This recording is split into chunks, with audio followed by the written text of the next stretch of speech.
Tractor धक्का नाबालक मृत्यु को नहीं रास्ता अवरोध 4 घंटा धरी उभय पार्श्वर अटकिला शताधिक जानवाहन। बड़म्बा ब्लॉक सुनापड़ा छक निकट में रास्ता अवरोध। माणिया बंधठारे एक बंध निर्माण काम दिन मजुरिया भाव काम करुथिबा सुनापड़ मुंडिया तल साहिर रवि 16 वर्ष गतकाली ट्रैक्टर धक्का गुरुतर आहत होई कटक रे चिकित्सित हेउथिबा अवस्था मृत्यु घटिला।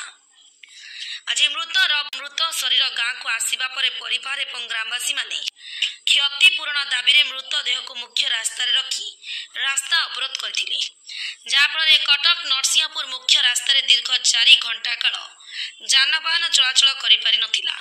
खबर पाई आठगड़ उपखंड स्तरीय पुलिस अधिकारी विश्वजित महांती, बड़म्बा अतिरिक्त तहसीलदार सुभाष चंद्र महांती, बड़म्बा थाना अधिकारी अनिरुद्ध मुदुली घटनास्थल में पहुंची उत्त्यक्त लोकंकु बुझासुझा करने सह रास्ता अवरोध हटाई। जिला परिषद सभ्य रवींद्र कुमार साहू, समाजसेवी संतोष कुमार पंडा, संतोष कुमार मिश्र, प्रताप चंद्र सेठी प्रमुख घटनास्थल में उपस्थित रही समाधान करथिले। राज्य रेडक्रॉस पांठी नगद 20,000 टंका एवं दुर्घटना घटाई ट्रैक्टर मालिक समवेतना जणाई 1 लाख टंकार अनुकंपामूलक सहायता प्रदान करथिले। यापर संध्या प्राय 7:30 समय रास्ता अवरोध हटिबा सह जानवाहन चलाचल स्वाभाविक होइथिला।